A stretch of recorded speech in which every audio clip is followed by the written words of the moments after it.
Oke, recording on. Terima kasih atas kehadirannya teman-teman. Pada kali ini kita seperti biasa akan membahas tentang manajemen project TI ya. Yang pertemuan yang ke-13 itu pembahasannya tentang stakeholder, baik itu dari sisi key concept maupun proses. Jelas kan suaranya ini? Sangat jelas, Pak. Jelas, Pak. Oke. Tes. Nah, oke, kita masuk ke slide-nya.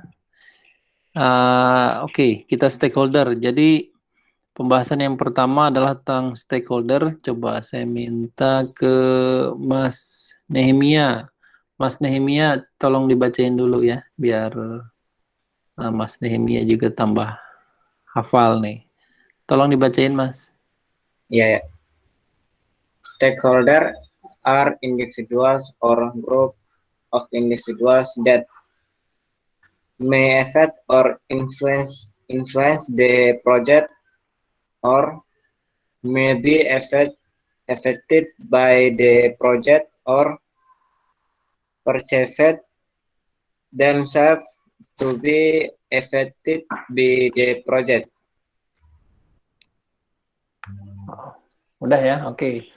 Oke, terima kasih Mas Nehemia. Jadi stakeholder adalah individual atau grup atau juga grup dari individual ya. Jadi antara dua nih, individual atau grup dari individual, group of individual yang merupakan may affect or influence yang berdampak ataupun yang mempengaruhi jadi mengenai project.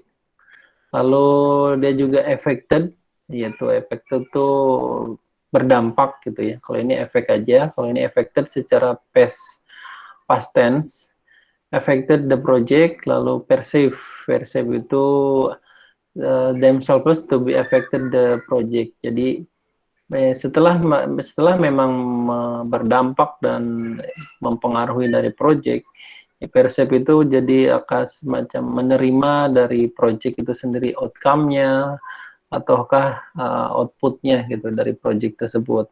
Kalau dari sisi definisinya sendiri sih, kalau dari Corporate Finance Institute katanya stakeholder adalah semacam individu, kelompok maupun komunitas nih yang memiliki kepentingan dalam suatu organisasi atau perusahaan. Jadi dia memiliki interest itu kepentingan.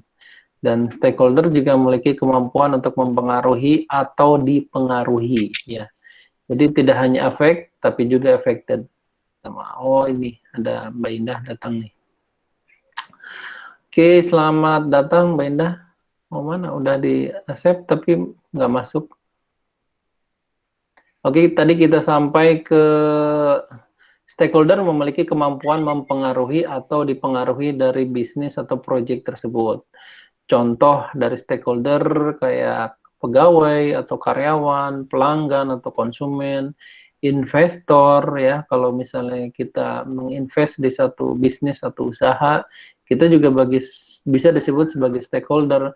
Supplier juga misalnya tadi diceritain kan Mas Irwansyah, ada supplier untuk barang ke perusahaannya, itu juga stakeholder perusahaan berarti. Komunitas atau bahkan pemerintah itu sendiri jadi bisa disebut sebagai stakeholder. Nah, next. Selanjutnya key konsepnya sendiri, katanya key konsepnya ini otomatis berdasarkan Agile ya. Jadi setiap proyeknya setiap proyek akan memiliki stakeholder yang itu bervariasi ability-nya untuk mempengaruhi dari proyek, to influence the project.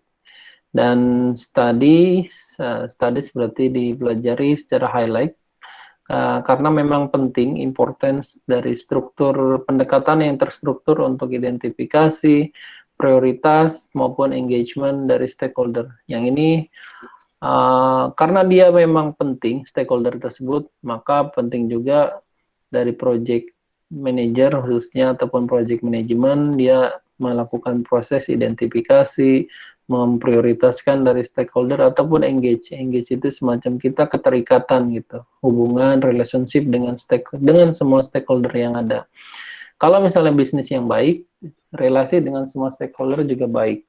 Kalau misalnya relasi bisnisnya kurang baik, otomatis pasti salah satu dengan stakeholder-nya akan berdampak kurang baik. Contohnya misalnya, kalau perusahaan itu ada problem dengan misalnya kepegawaiannya, otomatis itu kan salah satu stakeholder juga. Dan itu pasti kurang lebih akan berdampak terhadap proses maupun hasil output dari perusahaan tersebut. Ya. Lalu selanjutnya proses identifikasi engagement should commence as soon as the project charter approved. Jadi proses identifikasi dan engagement juga harus berada di project charter. Project charter itu sebuah dokumen yang memang pada saat inisiasi harus ada, yang berisi secara high level requirement project, dan itu juga harus di-approve. Gitu ya. Itu mengenai tentang dokumen yang kalau yang poin yang ketiga ini. Lalu tren dan emergensi practice-nya, jadi harus mengidentifikasi semua stakeholder katanya pada saat awal project. Inklusif, termasuk juga tidak hanya limited, tidak hanya terbatas saja, tapi semuanya harus diidentifikasi. Lalu selanjutnya memastikan tim membernya di-involve itu terlibat di semua stakeholder engagement aktivitas. Jadi stakeholder engagement itu tadi ya, istilahnya relationship dengan stakeholder aktivitasnya gitu. Lalu consulting the most impacted stakeholder through the concept co-creations. Jadi proses konsultasi yang paling berdampak dengan si stakeholder berdasarkan konsep co-creations. Jadi semuanya dalam artian sini itu coordination gitu. Jadi semua hal yang berdampak berhubungan dengan project di dalam keterlibatannya stakeholder diistilahkan dengan co-creation gitu, koordinasi. Tailoring considerations. Nah, Mas Yadi, minta tolong bacain Mas Yadi. Tailoring coordinations consideration. Ya Pak. Tailoring consideration, stakeholder diversity, complexity of stakeholder relationship, communication, teknologi. Oke ya, terima kasih.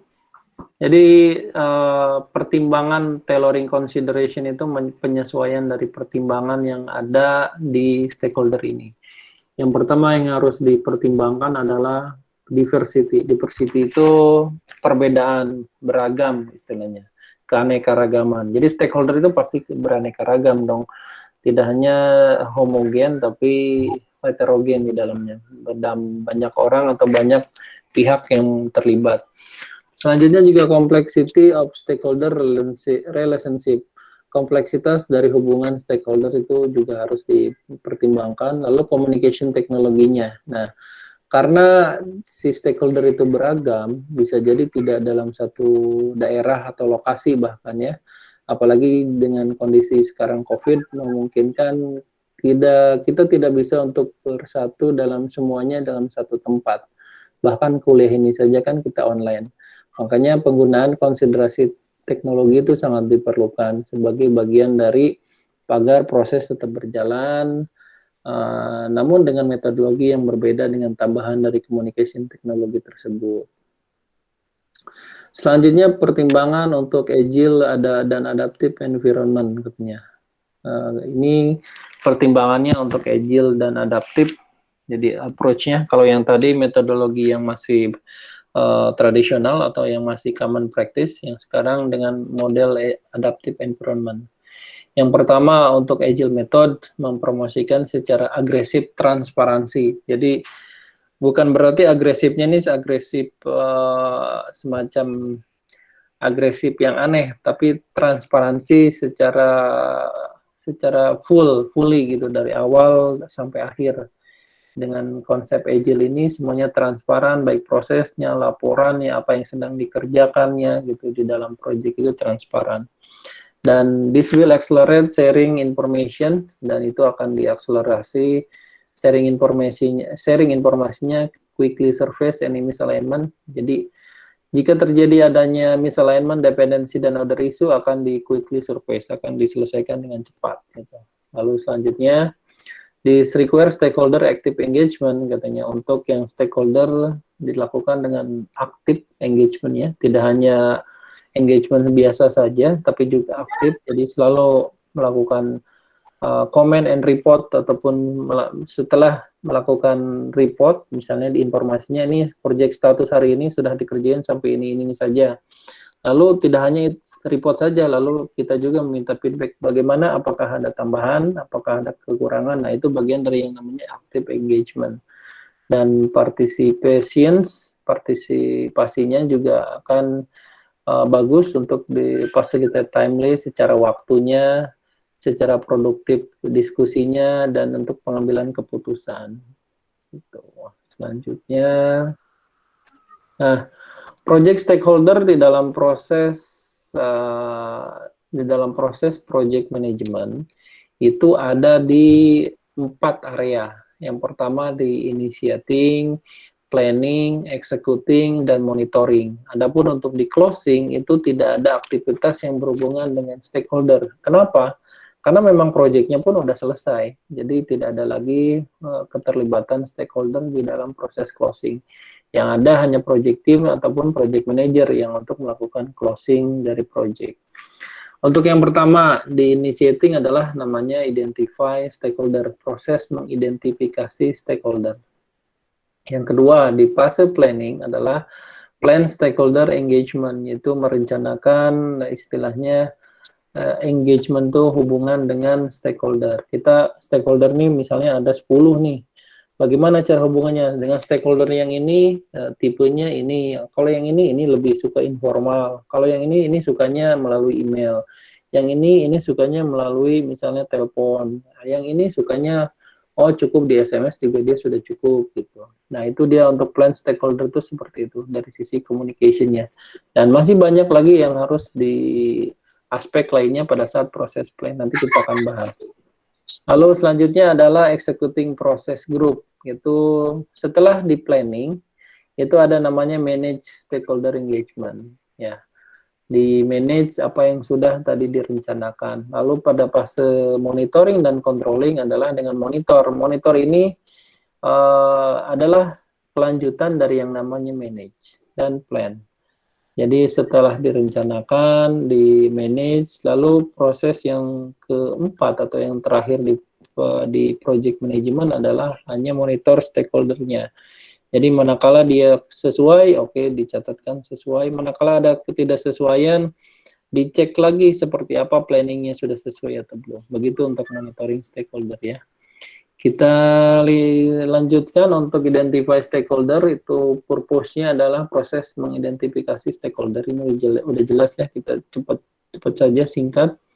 Manfaatnya untuk mengenable ataupun si project team ini mengidentifikasi apa yang menjadi fokus dari stakeholder ataupun setiap stakeholder tersebut. Lalu kapannya proses identifikasi adalah selama project itu diperlukan, namun khususnya proses identify stakeholder hanya di area initiation saja. Gitu.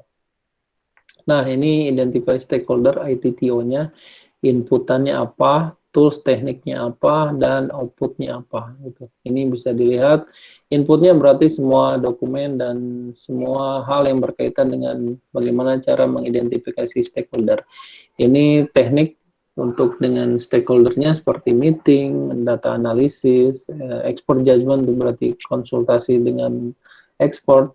Lalu outputnya sendiri adalah hubungannya dengan apakah melakukan dengan stakeholder register, jika setelah di-identify tersebut, lalu misalnya untuk project management plan, lalu project document update.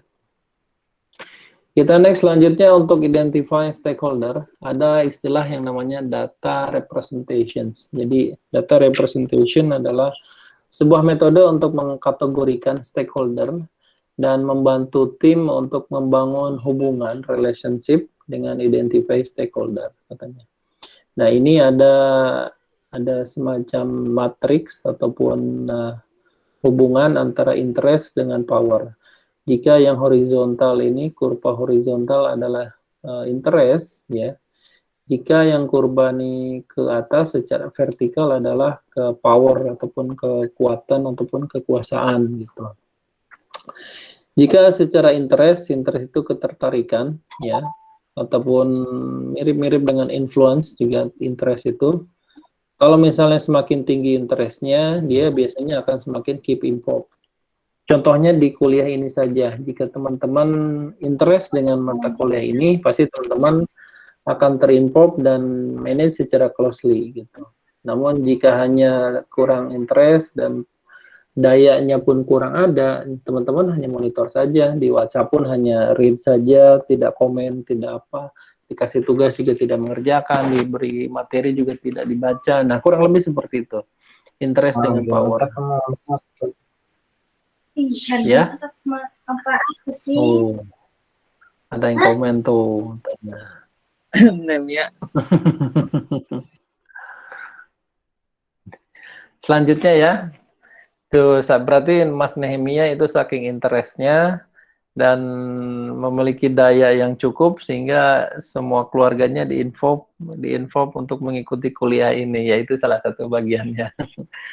Dan stakeholder lainnya untuk representasi model juga bisa digunakan, apakah untuk power, influence grid, stakeholder cube.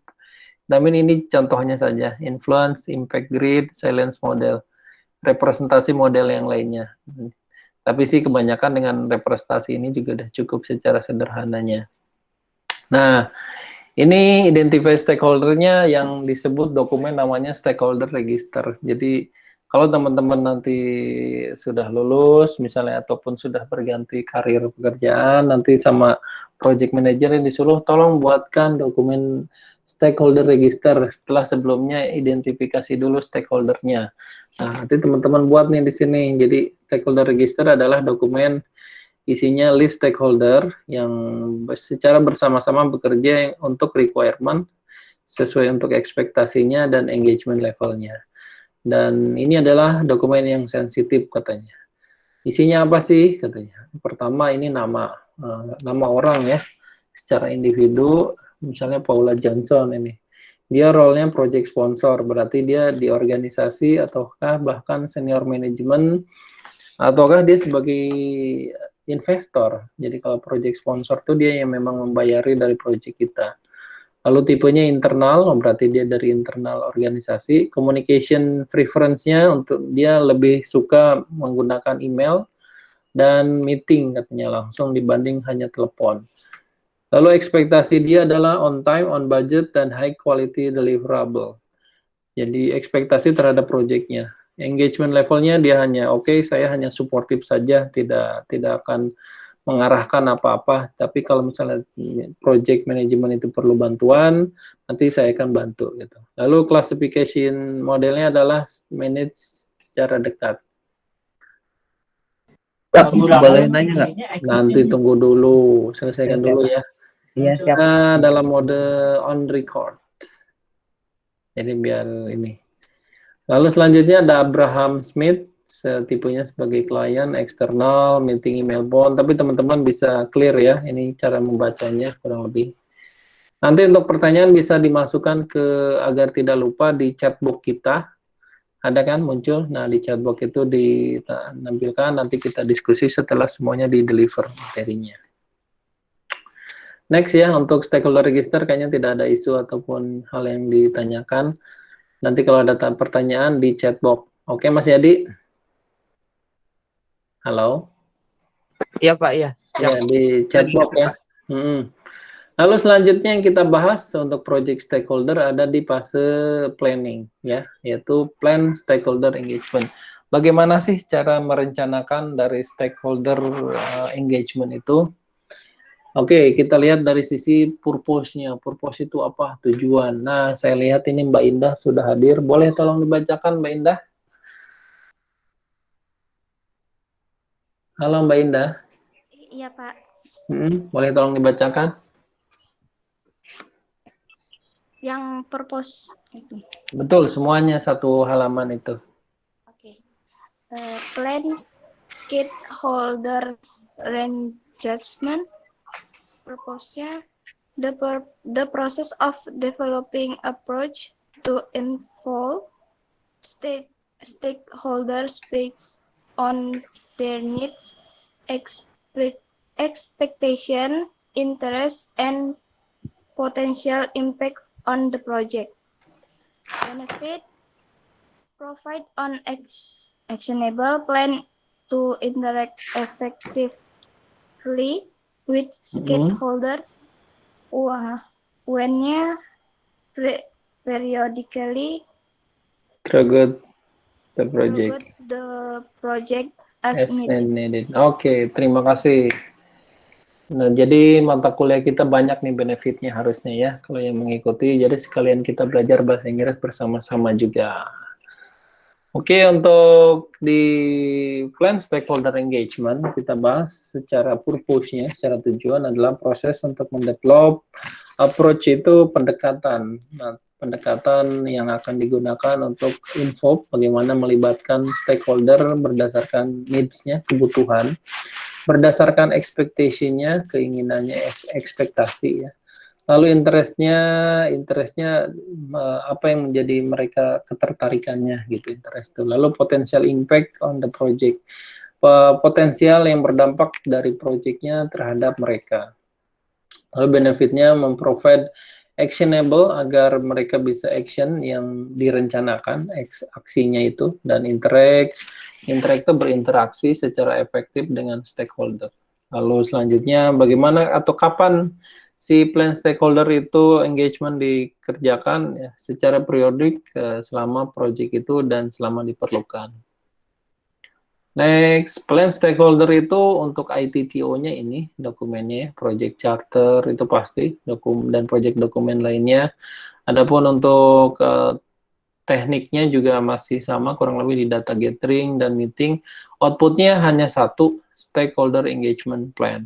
Karena dia akan membentuk dokumen ini. Gitu ya. Berarti kita ketahuan kalau plan stakeholder engagement, outputnya adalah stakeholder engagement plan. Jadi dari register yang sudah kita buat tadi, kita akan lebih detail lagi nih kalau si stakeholder engagement plan hasil outputnya. Nah, oke, dari tadi yang sudah register stakeholder yang sudah kita buat, ini ada namanya stakeholder engagement assessment matrix yang bisa digunakan untuk dokumen ke levelnya dan stakeholder engagement level apa yang diinginkannya, desired tuh ya, apa-apa yang menjadi diinginkannya. Pertama, ini namanya langsung dipakai nama stakeholder 1, kan padahal tadi ada Paula Johnson dan lain-lain ya. Apakah dia unaware? Unaware itu tidak tertarik gitu ya. Apakah dia resisten? Kalau resisten itu berarti dia sering menolak gitu, resistance. Apakah dia netral? Netral itu ya biasa saja. Apakah dia supportive? Supportive itu membantu. Apakah dia leading? Leading itu melid, tidak hanya cukup membantu tapi juga dia mengarahkan. Nah, itu dia leading. Nah, kalau C itu current, yang sekarang memang dia sedang kondisinya saat ini itu. Kalau D itu yang diharapkan, desired. Jadi kalau stakeholder si pertama project sponsor itu harusnya dia supportive, dan kalau bisa dia leading juga gitu. Itu desire-nya. Mungkin supportive-nya C, current saat ini dia memang supportive tapi leading-nya masih D, desire yang diinginkan. Nanti kalau seiring nanti berubah perjalanan dari project itu semakin berjalan, misalnya sudah 6 bulan dan leading-nya itu pasti kemungkinan berubah dari D menjadi C. Itu contoh dari penggunaan dokumennya.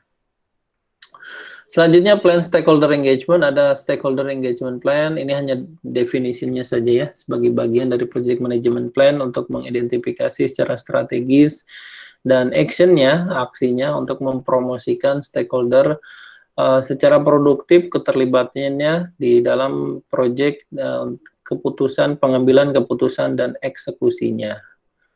Lalu selanjutnya project stakeholder engagement berada di proses executing group ya, yaitu di manage stakeholder engagement. Nah, ini sekarang siapa yang belum nih? Mas Irwansyah, tolong bacakan Mas Irwansyah. Halo Mas Irwansyah. Wah, nih. Oh ya Pak. Oh, siap.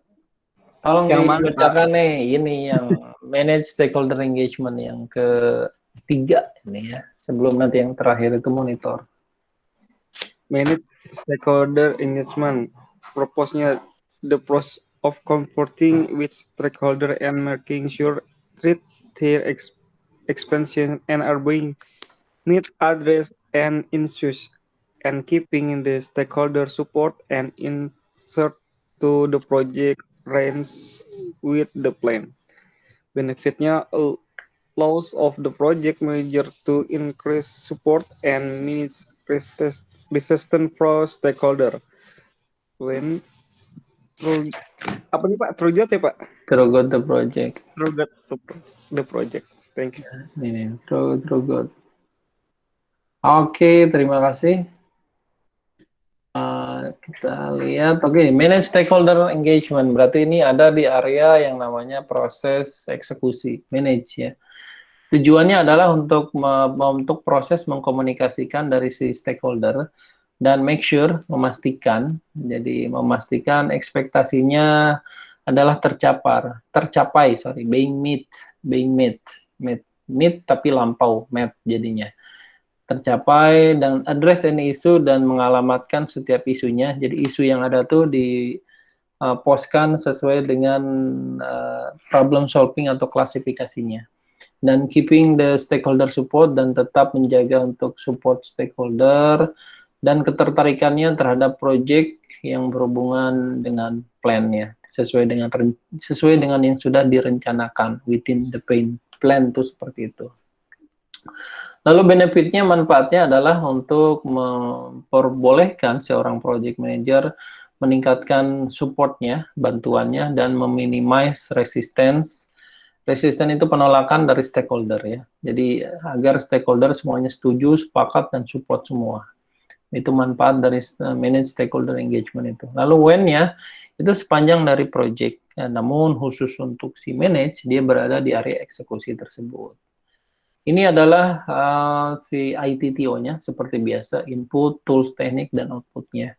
Project management plan, project dokumen, ya ada expert judgment, ada communication skill. Seperti biasa nih ada tambahan juga ground rules.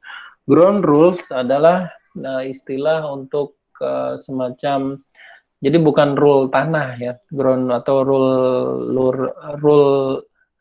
rule dasar bukan, tapi lebih ke sebuah aturan basic, aturan dasar yang akan kita gunakan bagaimana untuk memanage dari stakeholder engagement plan ini. Contoh dari ground rule itu gini, kalau kita lagi meeting, ya, kalau ada yang menyampaikan pendapat, pihak yang lain diharapkan dia diam atau mendengarkan sebelum si orang yang itunya itu berhenti bicara, atau yang akan berbicara itu, yang lawan bicaranya mengangkat tangan dan diperbolehkan oleh yang sedang bicara tersebut. Contohnya tadi Mas Yadi.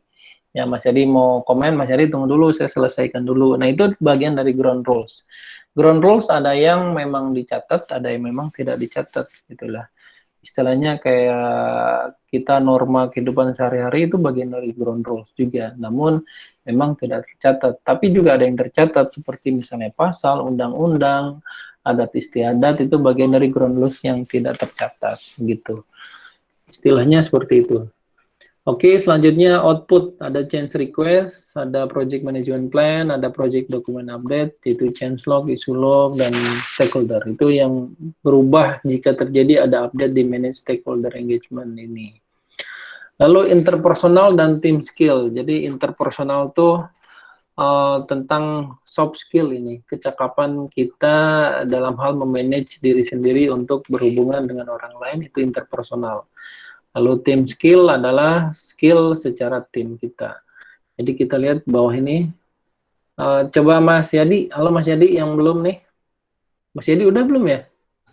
Belum 2 kali, Pak. Belum. Oh, belum 2 kali. Yang belum siapa ini? Indah, Irwansyah. Udah semua, Pak. Oh, udah semua. Oh, karena sedikit ya sudah. Mau ngulang lagi? Oh, ya boleh deh Mas Yadi. Interpersonal and team skills. Interpersonal and team skills that can be used in this process. Conflict management, cultural awareness, negotiation, observation or conversation, political awareness. Oke, terima kasih. Kayaknya yang di belakangnya lagi masang petasan itu ya. Oke, Iya, Pak.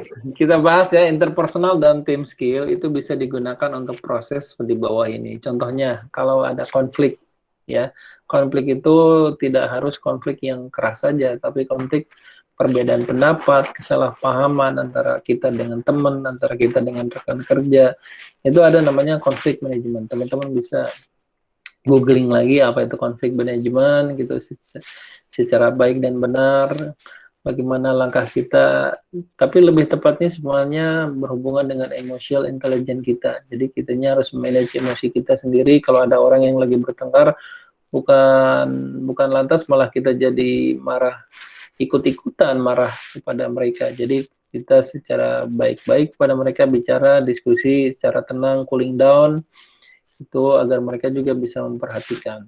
Itu adalah bagian dari teknik konflik management. Selanjutnya cultural awareness. Awareness dalam artian kita mengetahui bahwa dan menyadari bahwa terdapat banyak perbedaan kebudayaan dan adat istiadat. Misalnya di Jakarta saja kan ini banyak istilahnya tidak hanya orang Betawi saja. Contohnya di kelas ini saja kan pasti saya dari Sunda, atau ada yang dari Jawa, atau ada yang dari luar Pulau Jawa. Nah, itu juga bagian dari cultural awareness. Makanya kita bicaranya pun tidak menggunakan bahasa daerah masing-masing. Kita menggunakan bahasa yang dimengerti oleh teman-teman semua secara global atau secara nasional. Itu menggunakan bahasa Indonesia. Nah, penggunaan bahasa Indonesia di online ini pun itu bagian dari cultural awareness. Agar teman-teman mengetahui, mengerti apa yang disampaikannya tersebut. Jadi tidak menggunakan bahasa daerah masing-masing. Selanjutnya negosiasi. Negosiasi itu berhubungan dengan mungkin dengan pada saat ada sales ataupun ada proses penjualan, transaksi, itu negosiasi. Negosiasi ini penting juga agar kita dapat mencapai target dengan yang dengan partner kita tanpa kita merasa rugi ataupun partner tersebut merasa rugi. Jadi win-win solution itu negosiasi. Lalu observasi atau conversation berarti ini pembicaraan kita dengan teman. Itu bagaimana kita bisa mengolah pengalaman kita yang sederhana menjadi bikin menarik kepada mereka. Itu pasti memang sulit, tapi ada beberapa yang memang memiliki kemampuan seperti itu, dan itu harus diasah terus agar kita tuh nggak jadi istilahnya bosen. Nah, ini juga bagus untuk Mas Yadi yang sering ini nih galau nih, dilihat dari status-statusnya. Nah, ini harus perkuat lagi conversation-nya agar berani ngobrol gitu Mas Yadi ya. Selanjutnya political awareness. Nah, political awareness ini biasanya adanya di yang berhubungan di kantor ataupun di suatu organisasi yang berhubungan dengan ngeblok antara satu blok A, antara blok B, itu yang sering bikin geng-geng gitu istilahnya. Ataupun political awareness ini kita ketahui bahwa terdapat di organisasi itu ada yang pihak dia dekat dengan manajemen, ada pihak yang memang dia menolak dengan manajemen, ada yang pihak dengan dia cuek-cuek saja. Nah, kita harus political awareness di situ, harus mengetahui di mana kita bisa menempatkan pribadi kita. Memang cukup sulit, kita bisa nggak ketahuan, tidak terlihat secara kasat mata, tapi ya bisa kita pelajari pelan-pelan, begitu ya. Next, selanjutnya manage stakeholder engagement. Manage stakeholder engagement ini ada dua dokumen yang penting, adalah isu log dan change request. Ya. Isu log berarti semua isu yang muncul dikarenakan stakeholder selama proyek itu dimasukkan ke dalam isu log, baik dia feedbacknya, baik dia usulannya, baik dia idenya, baik dia komentarnya, itu dimasukkan di isu log tersebut agar pada saat ada apa-apa kita bisa ngeceknya sudah dimasukkan ke isu log belum gitu. Nah, itu apakah isu yang baru ataupun isu yang sudah di-resolve, yang sudah selesai. Lalu change request. Nah, change request ini biasanya hubungannya dengan deliverable ataupun project yang sudah kita secara parsial ataupun secara iteratif dikirim ke konsumen atau suruh dites oleh konsumen ataupun oleh tester. Jika misalnya kurang kesesuaian, ini akan melakukan yang namanya CR, singkatannya, change request. Jadi change request may get requested during stakeholder management. Kalau ini change request yang di sini karena hubungannya dengan stakeholder, berarti memang change request yang di request oleh stakeholder. Tapi sebenarnya change request ini secara global tidak hanya untuk stakeholder saja, tapi untuk project team juga, untuk project manager juga, untuk tester, bahkan untuk customer yang memang involved di dalam project manajemennya. Dengan alasannya, katanya, reasonnya, untuk merubah secara preventif. Secara preventif itu berarti sebelumnya korektif ataupun requirement yang baru dari stakeholder. Selanjutnya pembahasan kita yang terakhir adalah tentang monitoring, controlling proses group, yaitu monitor stakeholder engagement plan. Ini adalah fase terakhir dari proses stakeholder di dalam project management, yaitu monitor. Tujuannya adalah untuk memproses monitoring stakeholder, hubungannya dengan relationship, komunikasi, dan engagement level, katanya, yang akan membuat perubahan terhadap strategis dan plan yang jika diperlukan. Adapun benefitnya adalah untuk maintain itu semacam kita menjaga istilahnya peningkatan dari efisiensi dan efektivitas stakeholder engagement aktivitas, dan project itu evolve keterlibatannya dan environment perubahan dari lingkungannya. Kapan project monitor stakeholder itu selama sepanjang project itu berjalan, khususnya di fase kontrol dan monitor project management ini. Lalu ini adalah ITTO-nya, kita lihat seperti biasa, monitor stakeholder, ada project management plan dan dokumen dan work data, dan ada IF dan OPA. Kecuali di charter ya, di project charter tidak ada untuk monitor karena itu untuk yang fase yang lainnya. Selanjutnya di tekniknya ada data analysis, semuanya ada decision making, representation, communication skill, interpersonal yang tadi tetap masuk nih. Lalu ada meeting, tetap meeting itu diperlukan. Lalu outputnya adalah menjadikan itu WPI, Work Performance Information. Oke, ya. Lalu selanjutnya ada change request, project management plan, dan project document update. Oke, selanjutnya di slide yang ke berapa ini? Oke, 26. 5 kunci active listening technique katanya. Bagaimana menjadikan kita agar engagement dengan stakeholder itu baik dan tetap terjaga, yaitu dengan pay attention, menjaga perhatian, pay attention itu. Lalu show that you are listening, tunjukkan bahwa kita mendengarkan, lalu memprovide feedback, setelah itu kita juga memberikan feedbacknya ataupun sarannya, lalu defer judgment, jangan menjudge sesuatu, lalu respond appropriately, jadi responlah apa yang diperlukan saja, tidak berlebihan, tidak juga terlalu sedikit gitu, secara appropriate, secara proper. Itu 5 teknik dari active listening.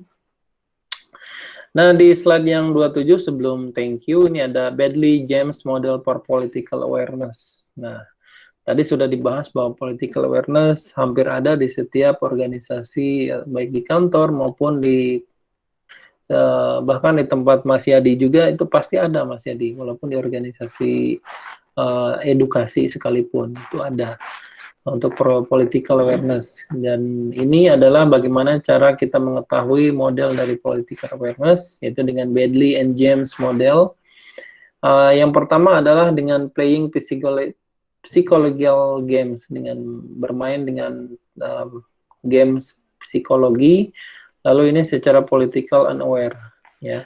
Unaware itu berarti tidak aware itu tidak perhatian gitu. Lalu ini secara acting with integrity, lalu ini political aware. Jadi kalau makin ke bawah dia tidak unaware, tidak aware. Kalau makin ke atas dia aware. Kalau makin ke atas dia aware dan dia juga secara psikologikal itu bermain, otomatis dia berarti cerdas. Kalau yang secara ke kanan dia semakin caring, ini ya cara bacanya, caring ke sini berarti dia wise. Sebaliknya kalau misalnya semakin ke bawah itu antara inept Dan ki itu kayak semacam masa bodoh gitu ya, ataupun innocence. Innocent itu tidak merasa bersalah. Dia cara membacanya yang caring, tapi dia kurang bisa membaca political gitu. Dia tetap caring, tapi kurang bisa membaca political. Itu cara membacanya. Nah, ini kita bisa lihat reading adalah skill untuk understand the world around them. Jadi reading adalah skill untuk understand bagaimana kita memahami dunia di sekitar kita. Itu reading. Dan caring adalah skill untuk understand bagaimana apa yang ada di dalam dunia kita. Jadi kalau reading itu eksternal, kalau caring itu internal. Oke, itu thank you. Slide yang terakhir. Sebentar ya. Recording saya off dulu. Untuk selanjutnya kita question dan answer.